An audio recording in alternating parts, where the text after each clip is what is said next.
എല്ലാ കൂട്ടുകാർക്കും ദാസേട്ടൻ കിച്ചണിലേക്ക് ഒരിക്കൽ കൂടി സ്വാഗതം. എല്ലാവർക്കും സുഖമാണല്ലോ അല്ലേ? ഇന്ന് ഞാൻ ഉണ്ടാക്കാവുന്നത് ഒരു മുളക് വറുത്തതിൻ്റെ റെസിപ്പിയാണ്. അതായത് പച്ചമുളക് നമ്മൾ പെട്ടെന്ന് തന്നെ 10 മിനിറ്റ് കൊണ്ട് വറുത്തെടുക്കാവുന്ന ഒരു സിമ്പിൾ റെസിപ്പി. അപ്പോൾ ഊണിന് ഇനി അച്ചാറിൻ്റെ ഒന്നും ആവശ്യമില്ല.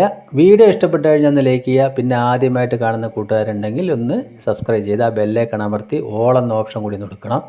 അതിനായിട്ട് ഞാനിവിടെ ഒരു 10-20 പച്ചമുളക് എടുത്തിട്ടുണ്ട്. അത് ഇതുപോലെ എല്ലാം ഇതുപോലെ കീറിയെടുക്കുന്നുണ്ട്.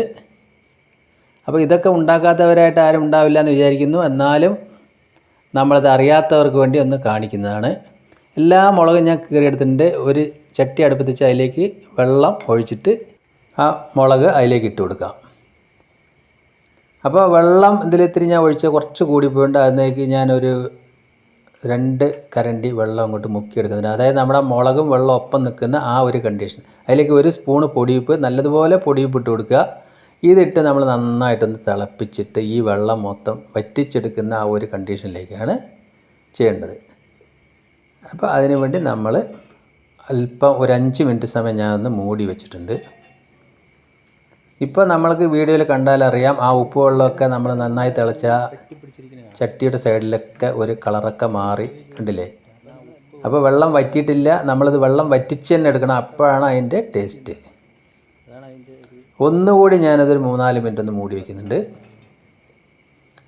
അപ്പോൾ ഇതേപോലെ ഉണ്ടാക്കാത്തവരുണ്ടാക്കി നോക്കിയാൽ പെട്ടെന്ന് തന്നെ ഇത് ചെയ്യാൻ പറ്റും.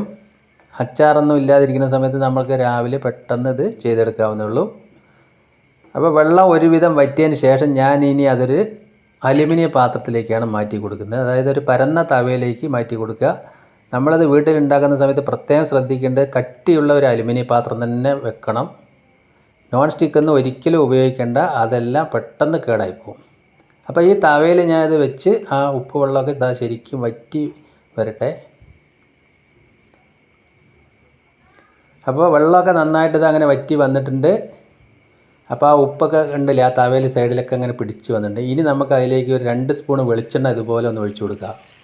എന്നിട്ട് തീ മീഡിയം ഫ്ലെയിമിൽ ഇട്ടിട്ട് അതൊന്ന് നമ്മൾ ഫ്രൈ ചെയ്യണം. അതായത് ഉപ്പിട്ട് വെന്ത മുളകാണ്, മുരിഞ്ഞങ്ങനെ കിട്ടില്ല. എന്നാലും പുറമൊക്കെ ഒന്ന് സൈസായിട്ട് നല്ലതുപോലെ ഒന്ന് ബ്രൗൺ നിറമായിരിക്കും. അപ്പോൾ നമ്മളതിൻ്റെ കൂടെ തൈര് കൂടി ഉള്ളതാണെങ്കിൽ ഈ ഒരു 2 മുളകുണ്ടെങ്കിൽ നമുക്ക് ചോറൊക്കെ ഉണ്ടാകാൻ പറ്റും. കണ്ടില്ലേ? ആ തവയുടെ സൈഡൊക്കെ ആ ഉപ്പ് വന്ന് നല്ലതുപോലെ കരിഞ്ഞായിട്ടുണ്ട്. അതൊന്നും ഒരു 10 മിനിറ്റ് കൊണ്ട് തന്നെ അതൊക്കെ കഴുകി കളയാൻ പറ്റും. അപ്പോൾ വീണ്ടും ഞാൻ അതിലേക്ക് 1 സ്പൂണ് വെളിച്ചെണ്ണ കൂടി ഒഴിച്ചു കൊടുത്തിട്ടുണ്ട്. ഇതാ അപ്പോൾ ഈ ഒരു പരുവത്തിലാവുന്ന സമയത്താണ് നമ്മൾക്ക് ഫ്ലെയിം ഓഫാക്കി വയ്ക്കാം. ഇതേപോലെ വെന്തെങ്കിൽ മാത്രമേ ഇതപ്പോൾ ഇത്രയേ ഉള്ളൂ ഇതിൻ്റെ പണി. ഉപ്പിട്ട് പുഴുങ്ങി അതേ പാത്രത്തിൽ തന്നെ ആ വെള്ളം വറ്റിച്ച് നമ്മളത് ഫ്രൈ ചെയ്തെടുക്കണം. അപ്പോൾ നമുക്കിനി അത് ആ തവയിൽ നിന്ന് മാറ്റി വേറൊരു പാത്രത്തിലേക്ക് ആക്കാം. കണ്ടോ? ഇത്രയേ ഉള്ളൂ. നല്ലൊരു ടേസ്റ്റ് ആയിരിക്കും. വളരെ പെട്ടെന്ന് തന്നെ രാവിലെ ഉണ്ടാക്കാൻ പറ്റും. ഞാൻ പറഞ്ഞില്ല, അച്ചാറൊന്നും ഇല്ലാത്ത സമയത്ത് നമുക്കിത് വളരെ ഗുണം ചെയ്യും. അടിപൊളിയില്ല. നല്ല വെളിച്ചെണ്ണ ഉപ്പെല്ലാം പിടിച്ച് നേരെ നല്ല മുളക്. ഇനി ഞാനിത് ഇന്ന് തൈരിൻ്റെ കൂടെ ആണ് ഈ മുളകും കൂട്ടിയിട്ടാണ് കഴിക്കുന്നത്. അപ്പോൾ എൻ്റെ ഈ ചെറിയ റെസിപ്പി എല്ലാവർക്കും ഇഷ്ടപ്പെടുന്നു കരുതുന്നു. വീണ്ടും നല്ല വീഡിയോയുമായിട്ട് കാണാം. Thank you.